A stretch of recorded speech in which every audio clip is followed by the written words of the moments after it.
ಮಳೆಗಾಲ ಶುರುವಾದರೆ ಸಾಕು ಮಲೆನಾಡು ಭಾಗದಲ್ಲಿ ಎಷ್ಟೊಂದು ವೆರೈಟಿ ಅಣಬೆಗಳು ಸಿಗ್ತಾ ಹೋಗುತ್ತೆ. ಅದರಲ್ಲಿ ತುಂಬ ರುಚಿಯಾಗಿರೋ ಅಣಬೆ ಅಂತ ಹೇಳಿದ್ರೆ ಬೇರಣಬೆ. ನಮ್ಮ ಹಸ್ಬೆಂಡ್ ಕೂಡ ಊರಿಗೆ ಹೋಗಿದ್ರು, ಅಲ್ಲಿ ಸಿಕ್ಕಿತ್ತು ಅಂತ ಹೇಳಿ ತೊಗೊಂಬಂದಿದ್ರು. ನಾನಂತೂ ತುಂಬಾ ವರ್ಷಗಳೇ ಆಗಿತ್ತು ಇದನ್ನು ತಿಂದು.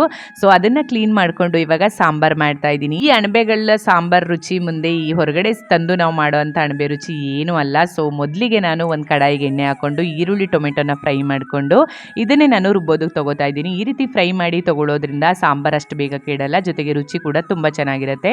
ಇನ್ನು ಅದೇ ಒಗ್ಗರಣೆಗೆ ಅಣಬೆ, ಉಪ್ಪು, ಅರಿಶಿನ ಪುಡಿ, ಸ್ವಲ್ಪ ಕರಿಬೇವಿನ ಸೊಪ್ಪು ಹಾಕಿ ಮಿಕ್ಸ್ ಮಾಡಿ ಒಂದು 5 ನಿಮಿಷ ಮುಚ್ಚಿಡ್ತಾ ಇದ್ದೀನಿ.